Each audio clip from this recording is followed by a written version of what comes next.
أعوذ بالله من الشيطان الرجيم. بسم الله الرحمن الرحيم. الحمد لله والصلاة والسلام على رسول الله وعلى آله وأصحابه ومن والاه. أما بعد، السلام علیکم و رحمت الله تعالی و برکاته. خداوند تبارک و تعالی رو بسیار سپاسگزاریم و تشکر میکنیم خاطر همه نعمت‌های خوبش. همه نعمت‌های خداوند خوب هست، چون خود خداوند خوب هست. همه نعمت‌های خداوند مفید هست، چون خداوند مثبت نگر هست. هیچ موقع دید منفی نسبت به بندگانش ندارد. همه نعمت‌های خداوند برای ما و شما بندگان خداست. حلقه وصل بین ما و شما و خداوند نعمت‌های خداست. خداوند با ایجاد این همه نعمت توجه خاص خودش رو نسبت به بندگانش ابراز داشته. و ما بکم من نعمت فمن الله. هرچی نعمت در شما هست و برای شما هست از جانب الله. توجه ویژه.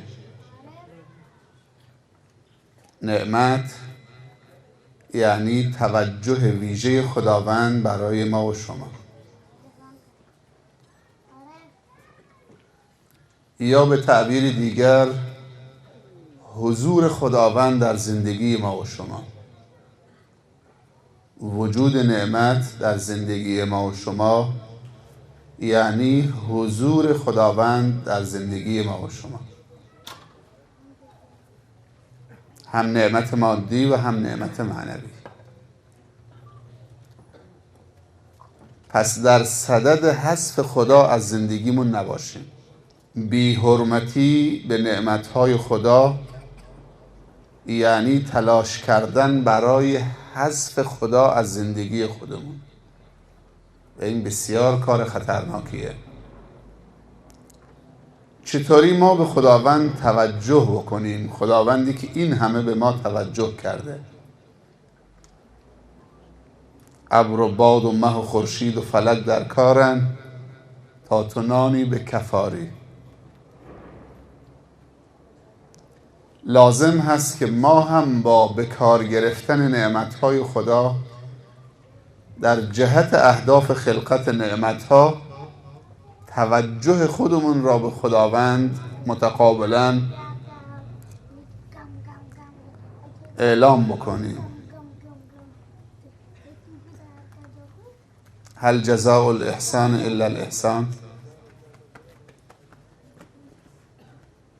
نعمت برای توست، مال توست.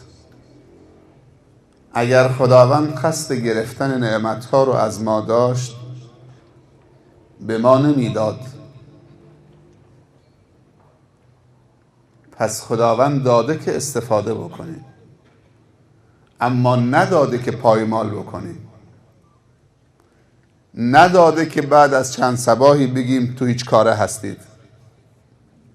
طبیعیه اگر فرزندی هم به پدرش بگه تو هیچ کاره هستید، این هم خطرناکه، تا چه برسه بندی به رب بگه تو هیچ کاره هستید.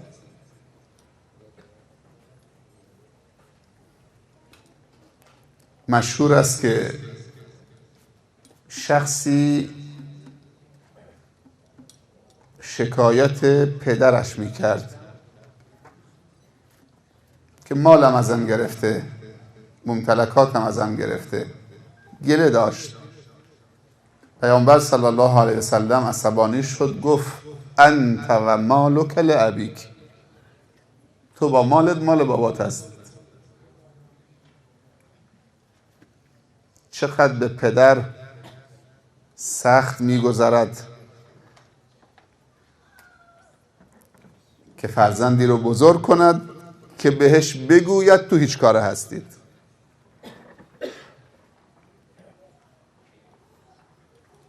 حالا تصور بکنید که خداوند تبارک و تعالی این همه توجه به بندش بکند، بنده در صدد حذف خداوند باشه، بعد بخواهد که سربلند باشد، توانمند باشد، رشد کند، پایدار بماند، نام نیک از او بماند. همه نعمتهای خداوند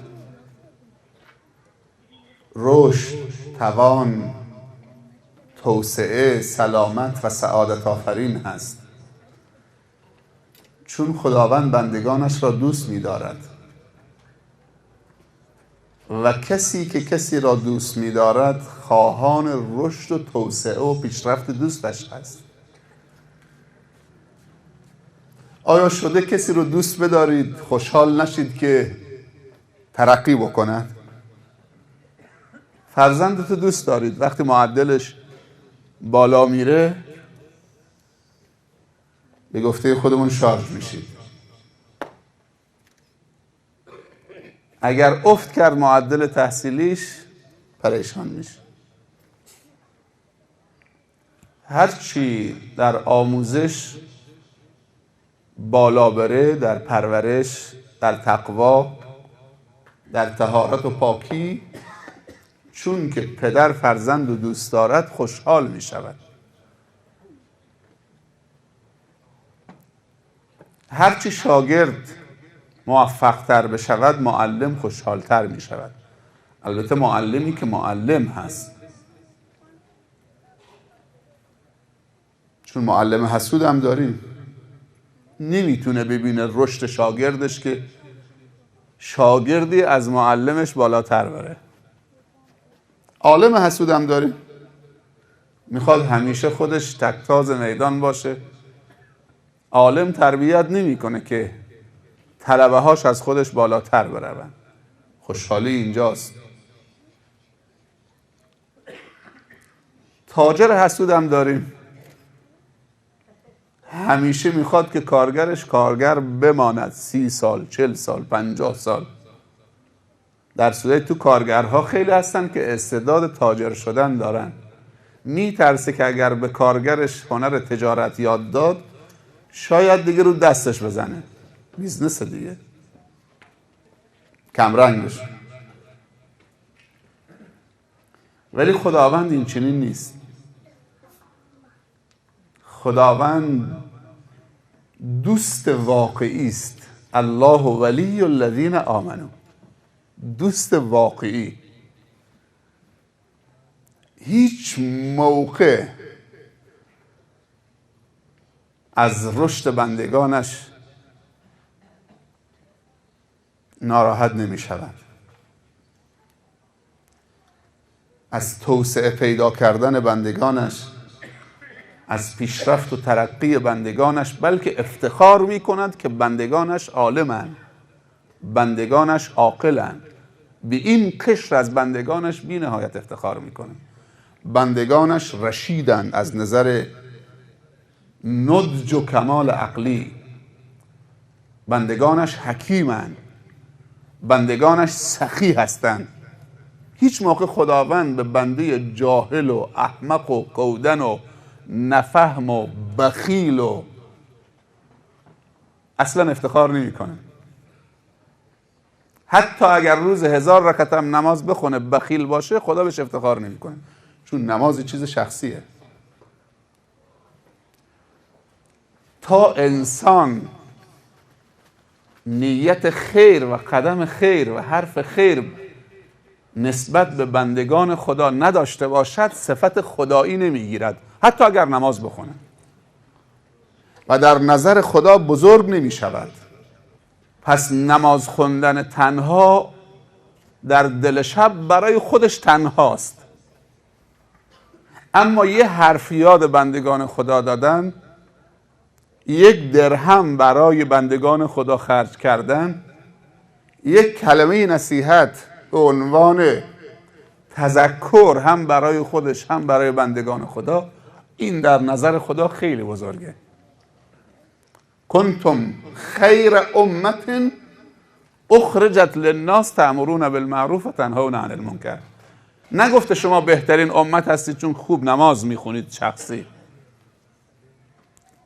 تأمرون بالمعروف تنهون عن المنکر، یعنی خیر و شر جامعه براش مهمه، تلاش میکنه جامعه به خیر برسه، همینطوری که خدا تلاش میکنه بندگانش به خیر برسن و تلاش میکنه که جامعه از شر در امان باشه، همینطوری که خدا نمیخواد بندگانش دچار شر بشوند.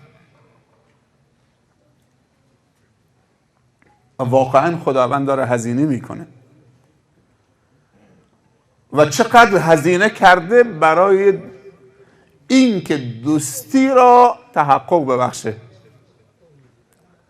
چه کسی سراغ دارید که به اندازه خدا برای تحقق بخشیدن به دوستی با بندگانش این همه هزینه بکنه؟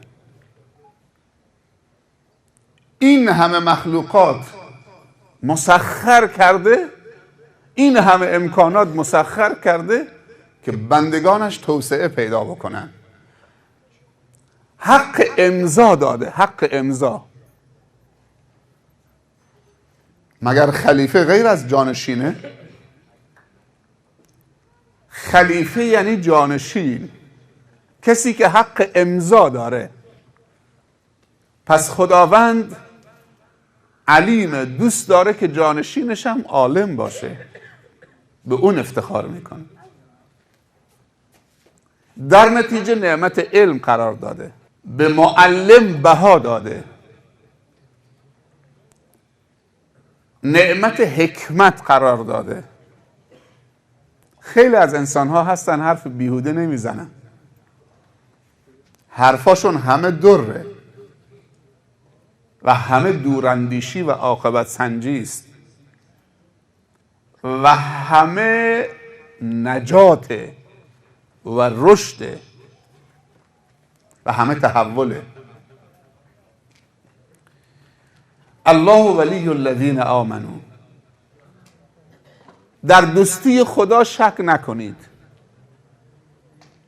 اشکالی که پیش آمده از این دوستی بهره نمیبریم چون هنوز ما این دوست رو به عنوان دوست دلسوز نشناختیم و نپذیرفتیمش که نقش آفرین باشه تو زندگی ما.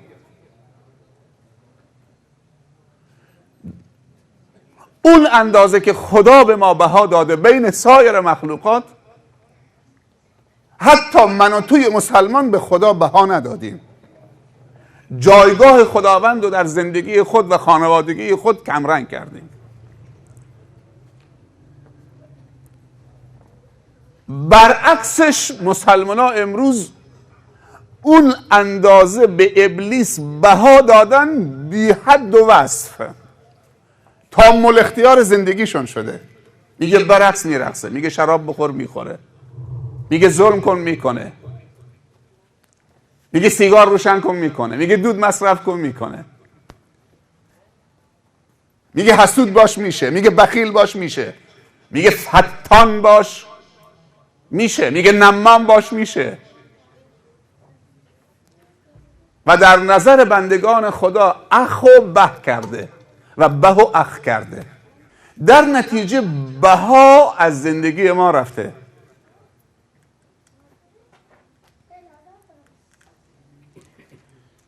جایگزینش درد و رنج و سکته و خودکشی و پریشانی و بی‌امنی و یک سری شادی های کاذب.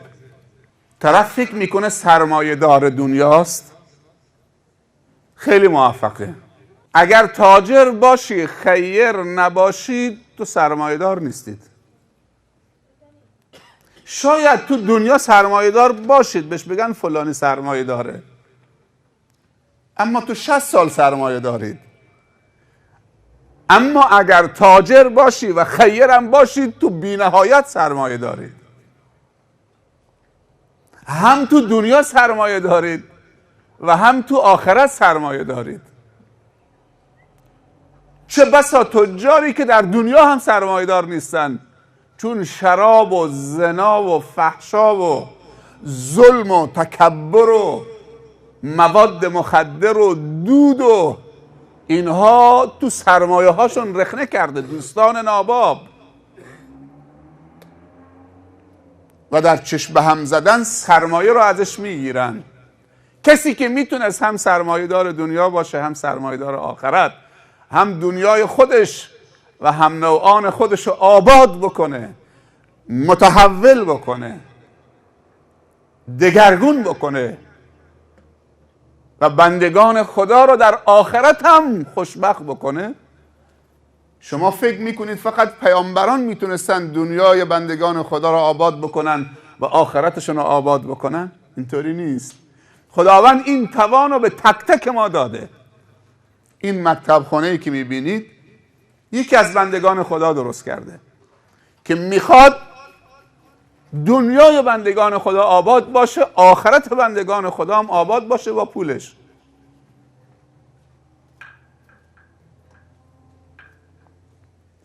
هر کدوم از ما میتونیم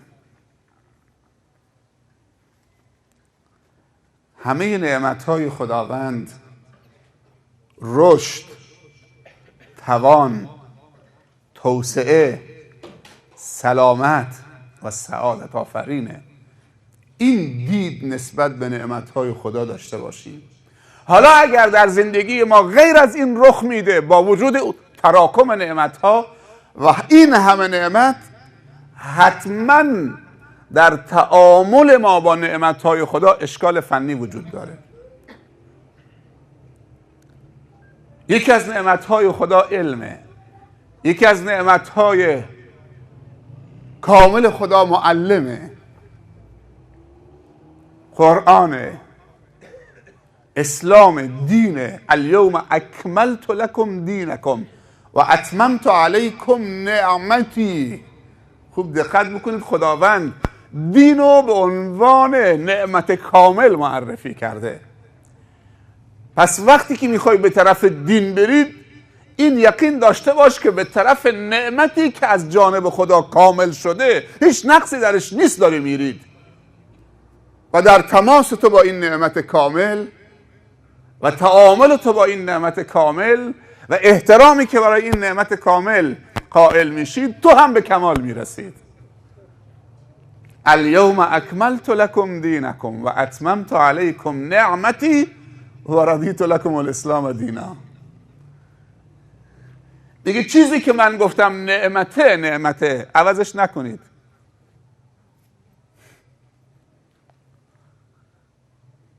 وقتی میدان این اللهه، مارک خاکی و زمینی بهش نزنید. همونطوری که جنس جرمنی رو مارکش میکنن یا جنس تایوانی رو مارک جرمنی میزنن، نه، مارکا رو عوض نکنید. جنس خدا را و کالای خدا را مصادره نکنید. الان بی تقوایی شده فرهنگ، رقص شده فرهنگ کلاس، لخت و عریان شدن شده کلاس، جهل شده کلاس، جیب پره، جیبا داره گنده میشه اما مغزا داره کوچک میشه. چه فاجعه‌ای رخ میده و دلها داره کوچک میشه. اگر جیب داره بزرگ میشه، همراهش دلم بزرگ بشه، فکرم بزرگ بشه، جواب میده. خدا نکنه که جیب بزرگ بشه، دل کوچک بشه، فکر و مغز محدود بشه. چه فاجعه‌ای رخ میده. پس اگر دیدیم نعمت‌هایی که خاصیتشون توسعه دادن به بشریته و عمران آبادی زمین و زمانه،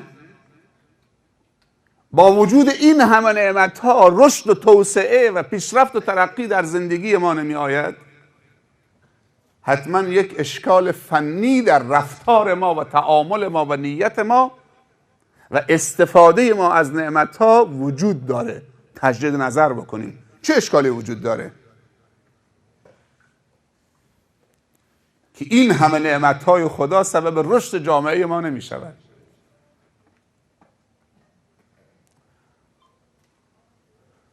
اگر عالم خودشو محک بزنه، اگر عالمی در جامعه‌ای داره کار میکنه، باید خودش بر بگرده تجدید نیت بکنه، تو نیتش، تو برنامه‌هاش، تو هدفش. اگر تاجر دید که مدرسه درست کرده جواب نمیده، باید تجدید نظر بکنه.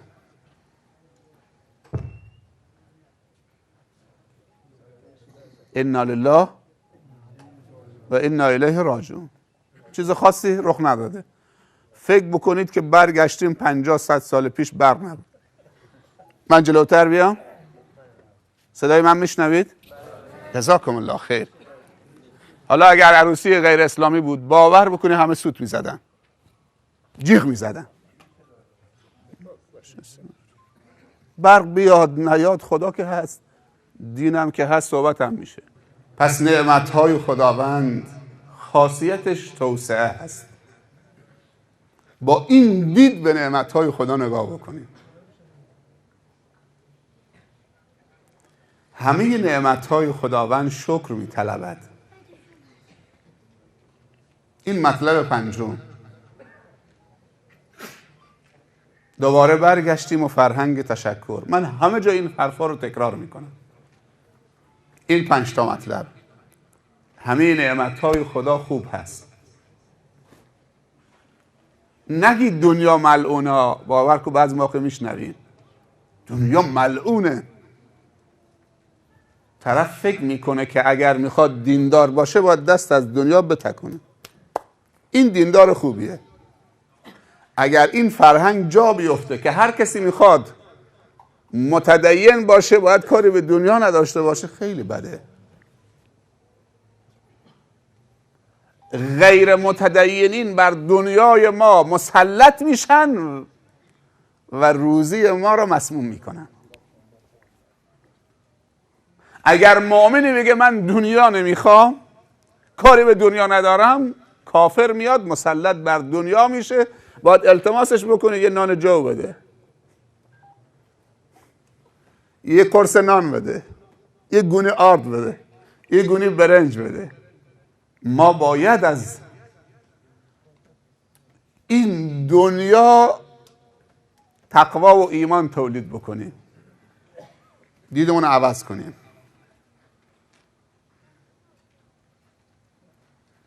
دین خوب میخوایم، دنیای خوب، آخرت خوب، دنیای خوب. منهای همدیگه نیست. اگر گفتی آخرت، تو رهبانی هستی. اگر گفتی دنیا منهای آخرت، تو دنیا پرست هستی. همش تنگ نظریه. هر دوتا. ولا تنس نصیبک من الدنیا. ما باید تو دنیا سربلند باشیم. فرزندان مسلمان باید بالاترین تحصیلات علمی و تخصصات رو داشته باشن و بالاترین اقتصاد داشته باشن و مدیریت دنیا رو به دست بگیرن. ما رو از دنیا در آوردن، الان از دنیا کم کم عقب نشین، فقط آوردنمون تو مسجد محصورمون کردن. گفته اینجا فقط جای شما، همینجا بشینید، در نیاید. همین مسجد هم از دست ما میگیرن. چی کار به اقتصاد دارید؟ برید بابا، برید ریشتون بلند بکنید، نمیدونم فلان بکنید، چی کار بکنید.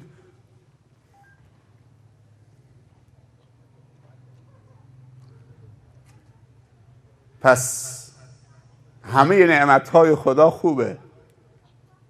دنیا هم یکی از نعمتهای خداست که واقعا رحم خداست. دنیا چیزی که خدا در دنیا گذاشته در بهشت نگذاشته. در بهشت سجده نیست، رکوع نیست، فقط در دنیاست.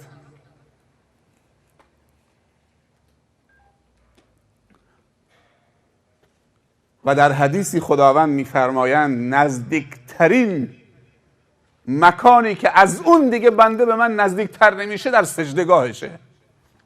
پرده ها میفته، فاصله ها برداشته میشود، دیدمون به دنیا دید خوبی باشه.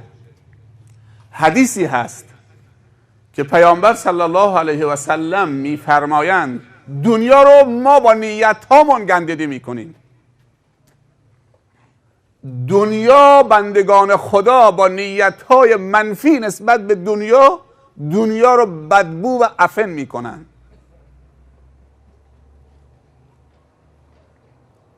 پیامبر صلی الله علیه و سلم میفرمایند اگر مسلمانانی نیم ساعت با هم بنشینند، در اون نیم ساعت در دنیا ذکر و یاد خدا در جمعشان نباشد، برنامه خوب تبادل نکنن با هم دیگه، وقتی که بلند میشن تو اون جلسه نیم ساعتی در دنیا مثل این که از کنار لاشه گندیده مردار الاغی بلند شدن. این بدبویی و مرداری و این گندیدگی از کجا آمده؟ که انسان در دنیا غافل از خدا باشه.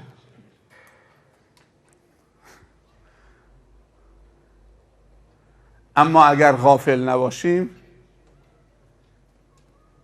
باور بکنید حدیثی داریم که پیامبر صلی الله علیه و سلم میفرمایند جعلت لی الارض مسجدا و طهورا، زمین برای من مسجد و طهور قرار داده شده. کل زمین. یکی از ویژگی های پنجگانه امت محمد صلی الله علیه و سلم یکیش اینه، جعلت لی الارض مسجدا و طهورا. مسجد فقط این که مناره داره، گنبد داره مسجد نیست. میگه کل زمین برای من مسجد و پاک کننده، طهور قرار داده شده. یعنی از هر نقطه زمین میتونی عبادت تولید کنید. ولی امروز میگن فقط عبادت و تدین فقط داخل مسجد.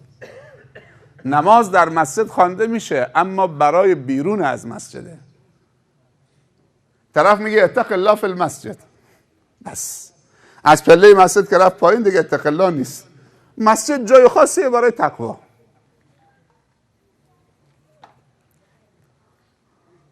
شما دیدی موقع حج زنهای مسلمان لباسشون عوض میشه، حالا کاری به مردا ندارن.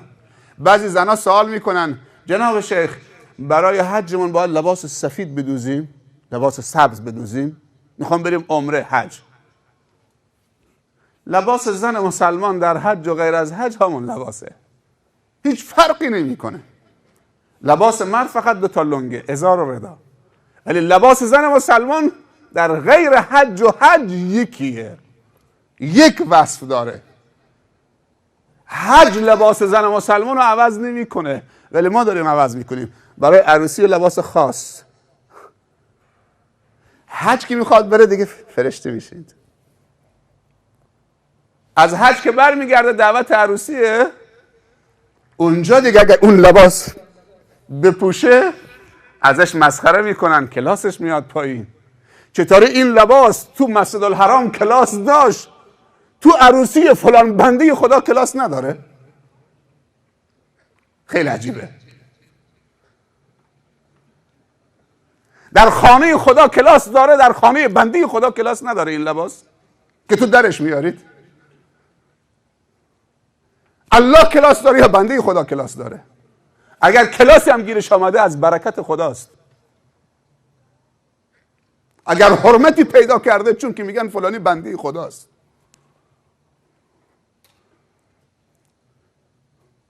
فرعون که حرمت بندگی رعایت نکرد چی به دردش خورد؟ دست و پا میزد تو همون و هذه الانهار تجری من تحتی، اینا انهارن که از زیر قصر من وارد میشن. همون انهار رو لوله کرد برد تو حلقومش. حالا درش بیار انا ربکم الاعلی.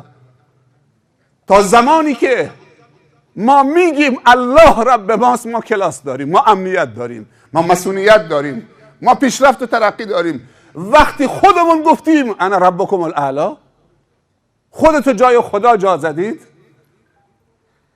توانت رشد قارون چه شد؟ فخسفنا به و بداره الارض. فخسفنا به و بداره الارض.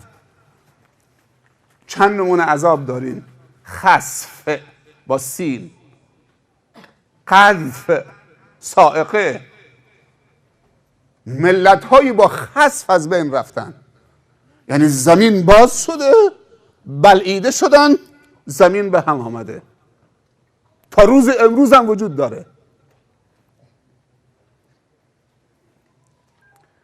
اگر قدرت زلزله ها 9 رشته و 10 رشته باشه، زمین باز میشه. 4-5 رشته. زلزله ای که تو قشم آمده بود، با وجودی که خیلی او تو قوی نبود، ولی تو یک مسیر، تو خیابان، تو جاده اصلی نزدیک یک کوهی، آسفالت اینطوری شکاف پیدا کرده بود. ولی اگر 9 رشته رو 10 رشته بشه، قطعا این تکون دادن زمین رو باز میکنه. این المفر، این المفر.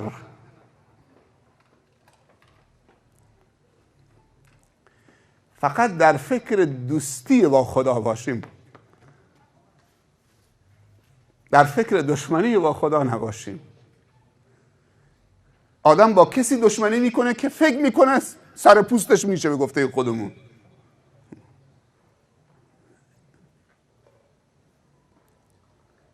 کسی رو به مبارزه میطلبه که بیا مشت بخوابونیم، که فکر بکنه مشتش قوی تره. ولی با خدا که نمیشه بگی بیا مشت بخوابونیم. خداوند مرگ در اختیارشه. خداوند میتونه کاری سر آدم در بیاره که باور بکنید معذرت میخوام، معذرت میخوام، معذرت میخوام، فقط کارت باشه دستشویی رفتن آمدن، خوردن و رفتن آمدن، اسهال میگیرید. اونهایی که با خدا شدن، با اسباشون از دجله و فرات عبور کردن،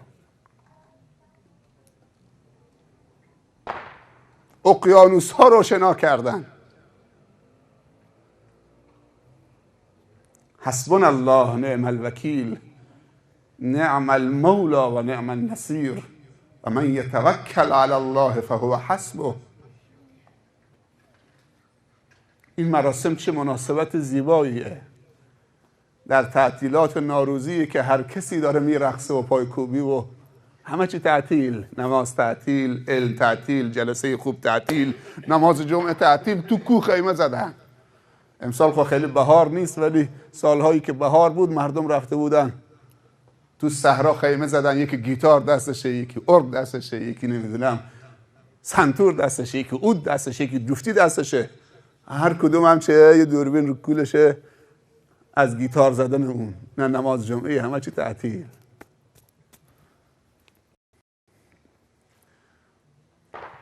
تو تعطیلات و تو خوشی ها آدم خودشو میبازه. وقتی مریض میشی دکتر میگه کار تمامه فقط خدا. یعنی یه نفر هست که کار منو حل بکنه، فقط خدا. من دیگه دستم بنده، کوتاهه. یعنی آقای دکتر تو میگی خدا، ولی الان دیگه میگم خدا. دستم به دامن آقای دکتر، نه دامن من نه، الان دیگه کار من متوقفه، فقط اون. بعد میگه حالا که تو آقای دکتر میگی، حالا میگی خدا، باشه حالا میگم خدا. بابا چند بار بهت بگیم قلیون نکش بده، سیگار نکش بده، قبول نمیکنه. میگه آدم شارژ میشه، نشه میشه.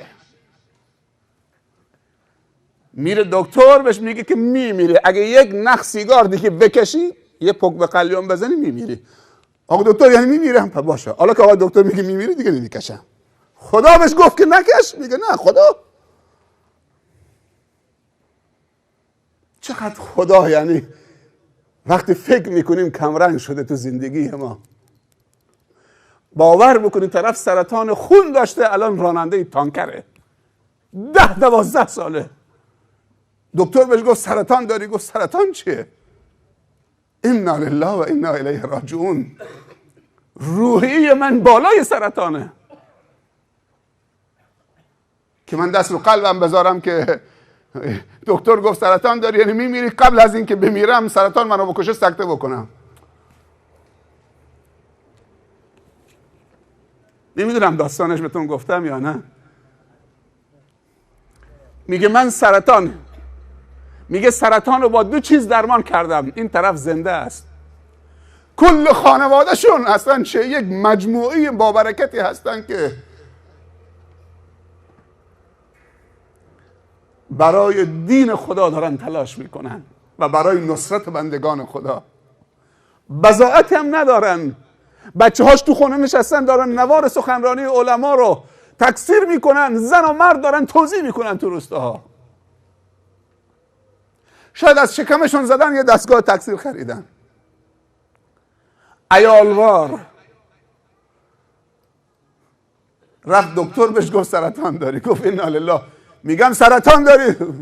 عجب، تو عجب آدمی هستید.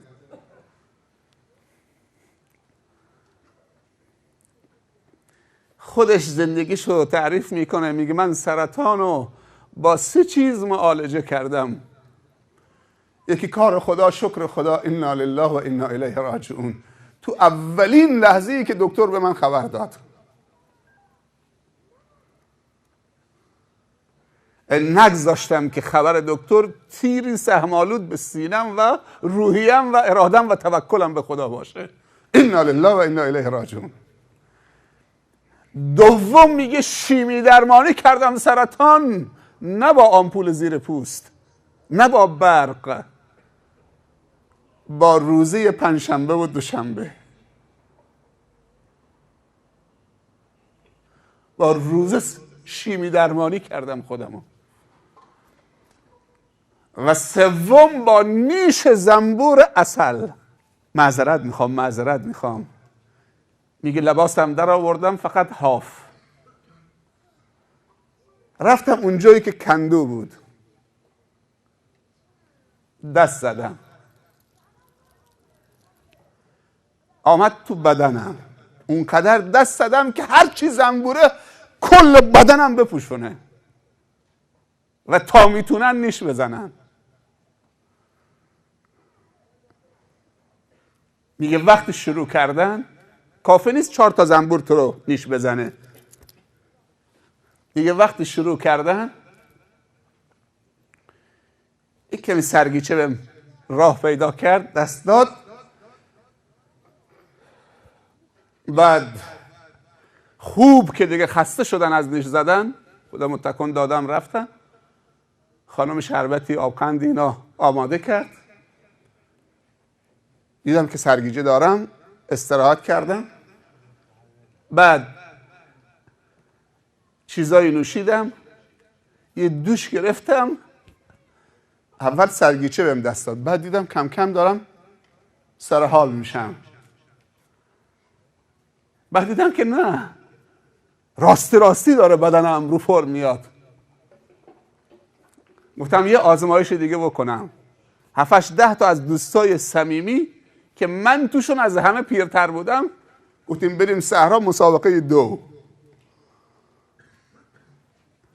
مسابقه 2 گذاشتیم، دیگه من اول شدم. گفتم الحمدلله.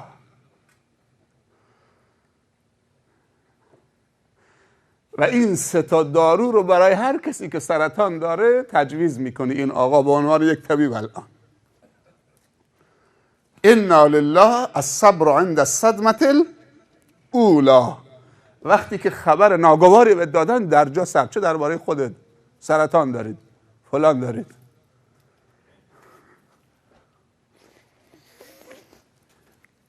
قدرت‌های غیبی هست در درون خود انسان. اتقوا فراست المؤمن فانه ينظر بنور الله. این حدیث شنیدید؟ از فراست و تیزبینی مؤمن بترسید، چون با نور خدا داره میبینه.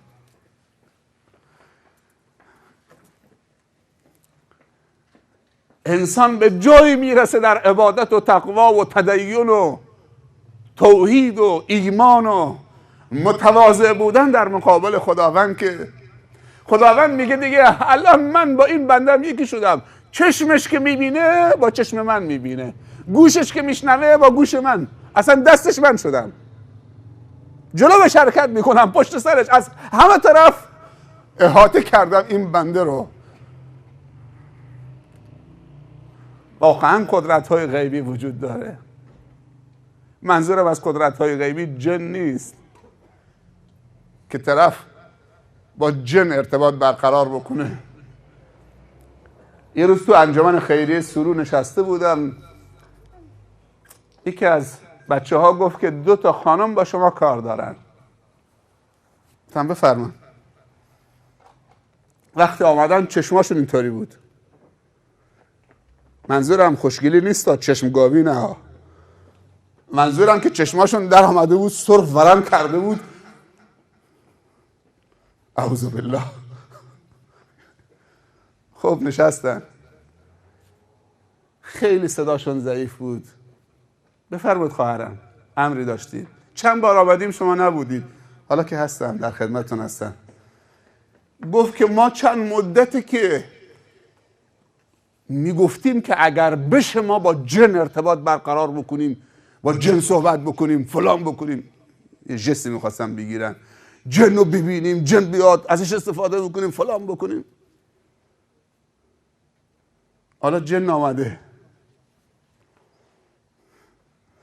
و انه کان رجال من الانس یعوذون برجال من الجن فزادوهم رهقا. عرب جاهلیت اعتقاد داشت که اگر هر دری، کویری، دشتی یک دیوی اونجا حاکمه، وقتی از اونجا عبور میکنه باید پناه ببره به دیو اون منطقه، وگرنه نمیتونه رد بشه. تو سوره جن خداوند میفرماید و انه کان رجال، مردانی بودن از انس، از انسان، که وقتی از دری، از صحرای رد میشدن، از دشتی، پناه میبردن از ترس به دیو اون منطقه. فزادوهم رهقا. خداوند اونها رو رها کرد با اون دیو، با اون اعتقادات باطل و ضعیفشون، به ترسشون، به ضعفشون افزوده شد. خدا نکنه که خدا پشتت خالی بکنه.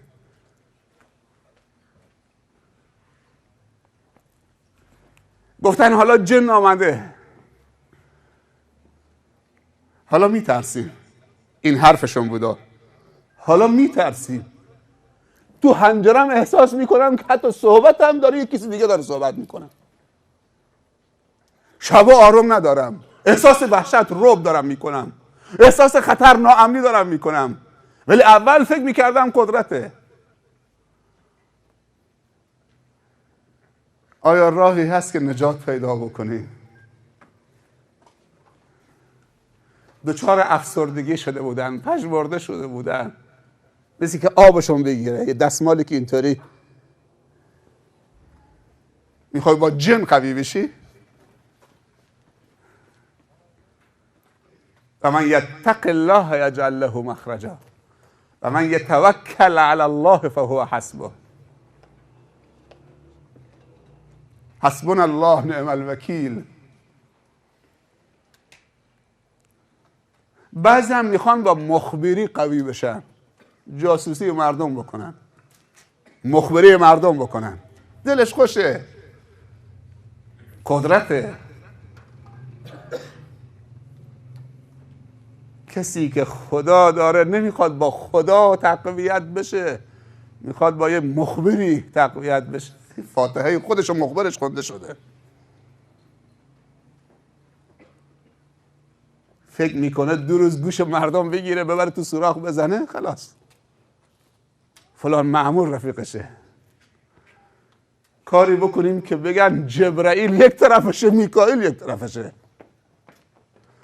و ما یعلم جنود ربک الا هو ان تنصر الله ینصرکم و ما رمیت اذ رمیت ولکن الله رمی. این آیه رو شنیدید؟ معنی این آیه چیه؟ و ما رمیت اذ رمیت ولکن الله رمی.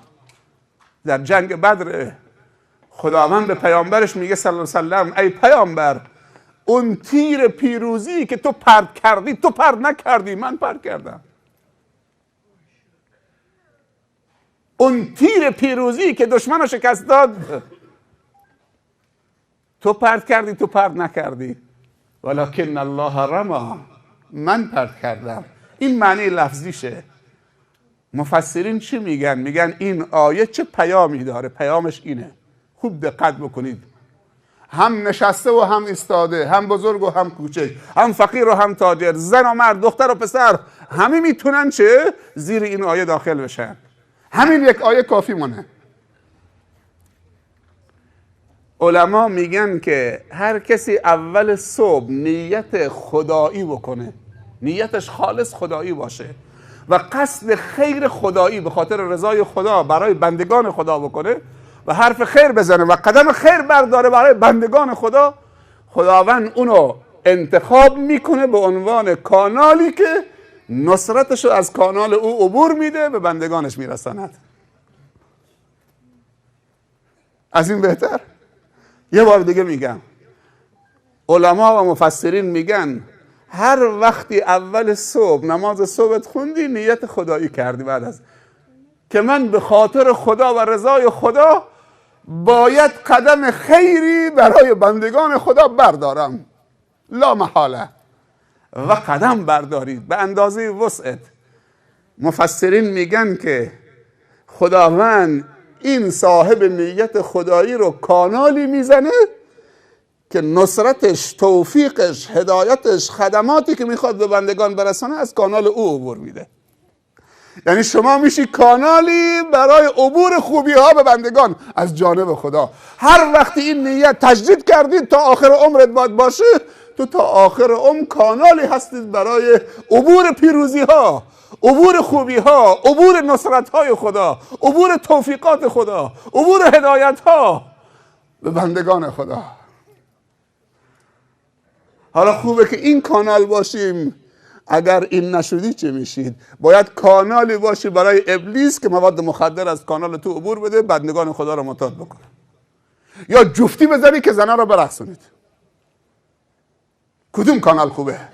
جفتی بزنید که شیطان سوارت بشه، تو جفتی بزنی زنا برقصن، تو به جهنم برسی با این جفت زنت. یا از اون طرف چه؟ علم و هدایت یاد مردم بدید. به من گفتن که شخصی به اسم حاج عبدالرحیم فهیمی تو این روستا کار خیر زیاد کرده. یک کمی دربارش بگید. چطوری من درباره کسی بگم که خدا کار خیرش داره میبینه؟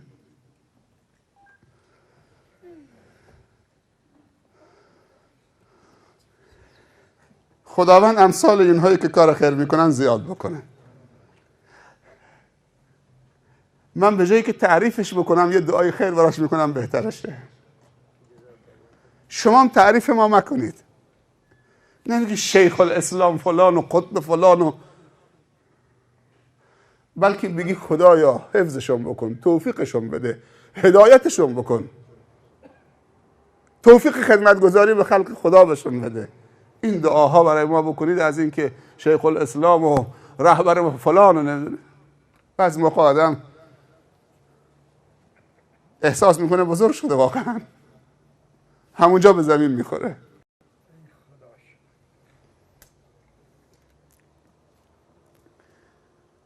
خدایا تو که توفیق دادی به این برادرمون که تو این روستای خودش و این منطقه کار خیر بکنه، خدایا مهر قبولی رو و برکت رو بر کار خیرش بزن و همه خیرینی که دارن خیر میکنن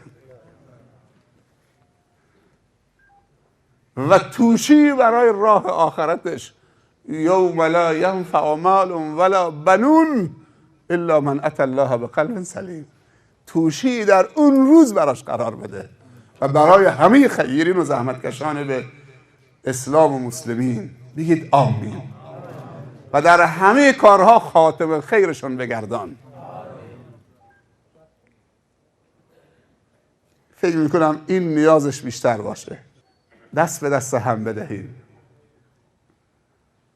منطقمون رو آباد بکنیم. همه دارن خرابکاری میکنن، تو بیا آب خنکی باش بر فتنه‌ای که دیگران. پیامبر صلی الله علیه و سلم میفرمایند الفتنه نائمه لعن الله من ایقظها. فتنه خوابه، کسی که فتنه را بیدار کنه ملعونه، از رحمت خدا به دوره. و الفتنه اکبر من القتل، در جای دیگه گفته اشد من القتل. بیایم جوهایی که خشکیده شده از محبت و صفا و صمیمیت، دوباره این جوها رو پررنگ بکنیم. اون مایه حیاتی که محبت خالصانه خدایی است و دوستی به خاطر خداست، دوباره این جویبارها رو فعال بکنیم، آب حیات رو سرازیرش بکنیم. وجبت محبتی للمتحابین فیه والمتجالسین فیه والمتزاورین فیه. المتحابون بجلال علی منابر من نور. نمردیم و دیدیم که تو عروسی های آخر الزمان قرآن تفسیر می شود، اناشید اسلامی هم خونده می شود، شادی هم هست، صفا و صمیمیت و محبت و یک رنگی هم هست. دست به دست هم بدیم تا بر بگردونیم این واقعیت های از دست رفته و از دست داده را، و این سرمایه هایی که سرمایه های ما بود از دست دادیم در نتیجه غفلت. دیشبم در براق گفتم، یک نقل کردم، چون 4 شب پیش در گلدار بودم، 21 داماد بود. مجری برنامه یک جمله گفت خیلی تکان دهنده بود. خیلی وقتتون گرفتم. صحبتام با این نقلی از بزرگان و آبا و اجداد، این مجری آقای رنجبر نقل می کرد. تو اثناء مجریگریش گفت یک مقوله از بزرگان آبا و اجداد یادم آمد که پدران ما به ما میگفتن، آبا و اجداد سینه به سینه، اگر میخواهید که دعای مستجاب داشته باشید و دعاتون قبول بشه، برید پیش تازه دامادا و تازه عروسا دعا بکنید، درخواست دعا بکنید از تازه دامادا و تازه عروسا. چقدر باید حسرت بخوریم امروز میشه از تازه دامادا درخواست دعا کرد، داماد سکرانه، ارکستری هم که برای داماد داره میزنه همه مستن، کسانی هم که جمع شدن اونجا همه چشمدرانن و زن و مردم داره میرقصه. حالا چطوری به داماد بگیم دستم به دامادت من مشکل دارم؟ شما مستجاب الدعا هستید. این مقوله درسته، واقعا اینطوری بوده. چون فاجعه‌ای داره رخ میده، شب بسته شدن نطفه محمد و عمر و ابوبکر و عمر و عثمان و علی و حسن و حسین و فاطمه و فلان، و میگه اسم دخترای ما غیر و پسرای ما غیر از ایناست. مادر اینها 3 وعده نماز نخونده،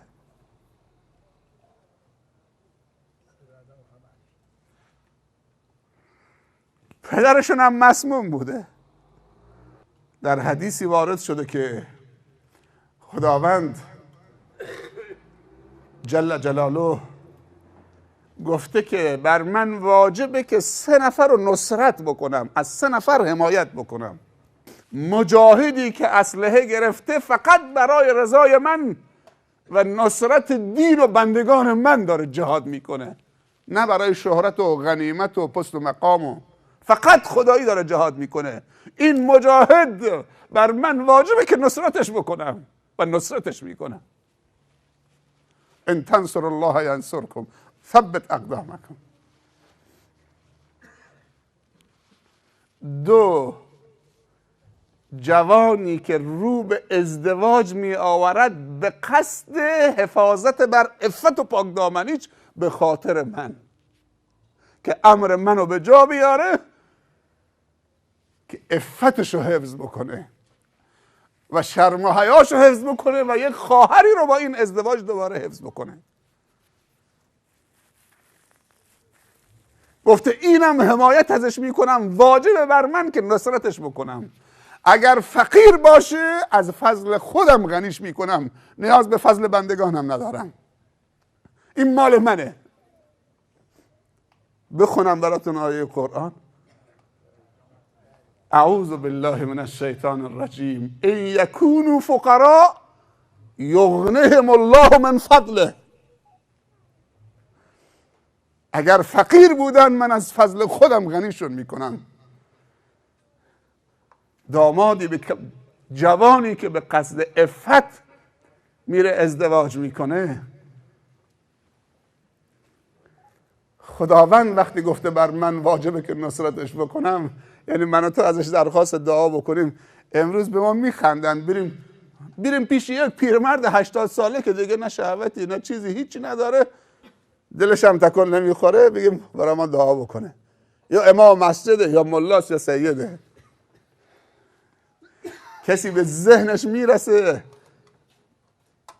که از یک جوان تازه دامادی که تازه داماد شده بریم در خونش بگیم برای ما دعا بکن؟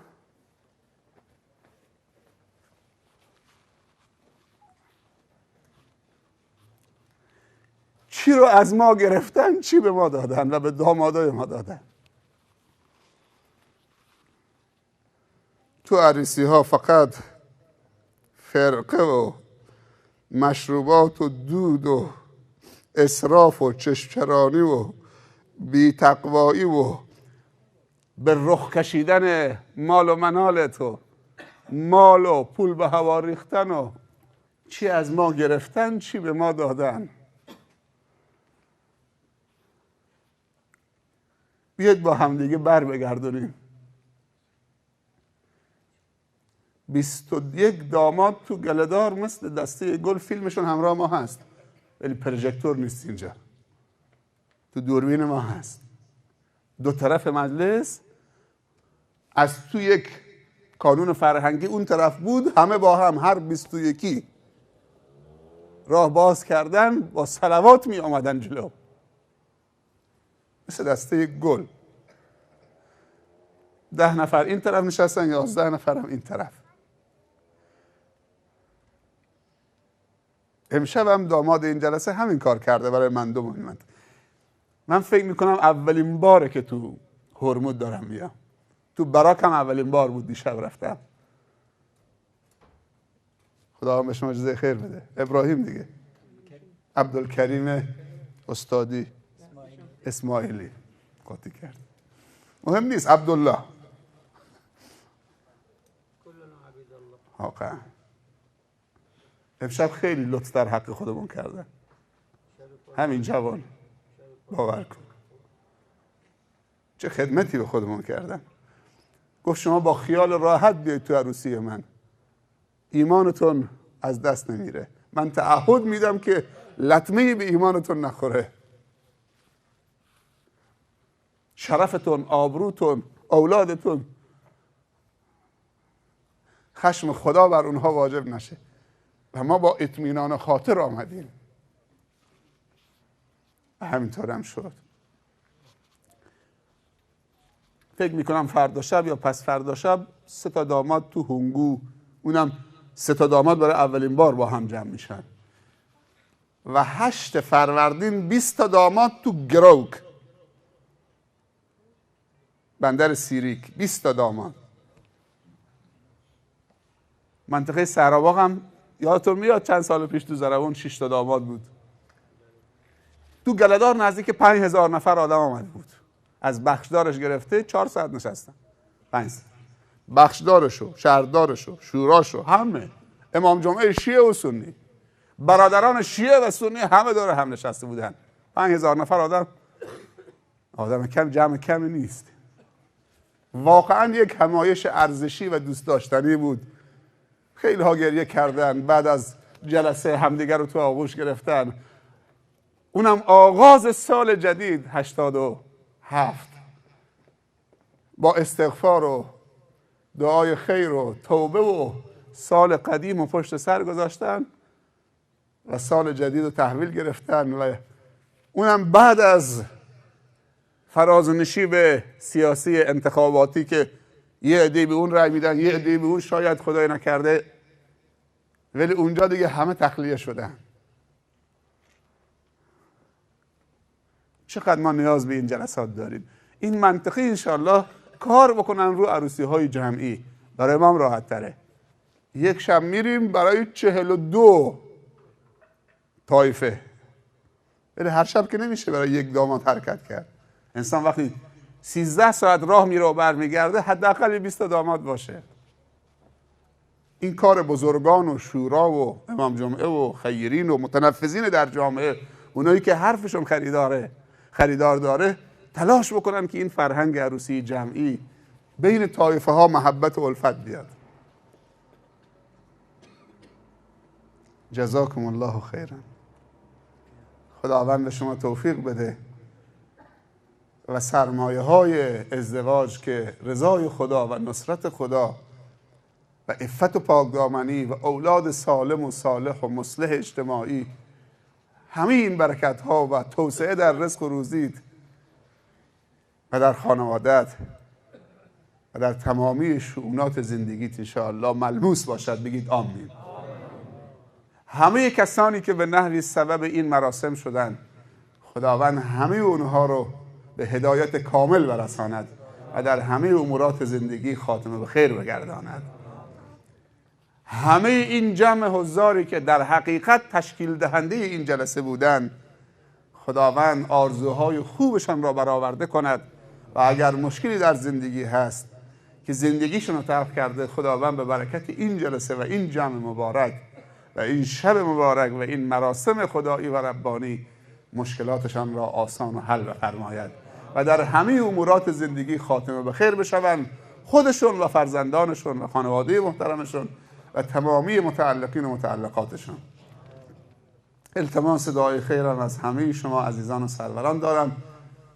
برای من و خانواده هم دعا بکنید تا خداوند ما هم به هدایت کامل برساند و از تقصیراتمون در بگذرد و چشم ما را باز بکند بر عیوب خودمون، نه بر عیوب برادر و خواهرمون، و در همه امورات هم خاتمه به خیر بشویم. خدایا چنین کن سرانجام کار، تو خوشنود باشی و ما رستگار.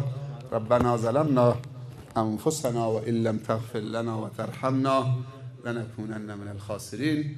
سبحان ربك رب العزة عما يصفون و سلام علی المرسلین و الحمد لله رب العالمین و السلام علیکم و رحمت الله. دوست داریم انشاءالله استارت این مراسم ها که زده شده ادامه پیدا بکنیم تا جوانایی مثل من و امثال من بیان و دوست داشته باشن چنین چیزهایی وجود داشته باشه. از همتونم تشکر میکنم که از راههای دور و نزدیک اومدید. کمال سپاسگزاری و تشکر و قدردانی رو از تک تک عزیزان دارم، علل خصوص اون کسانی که از جاهای مختلف اومدن.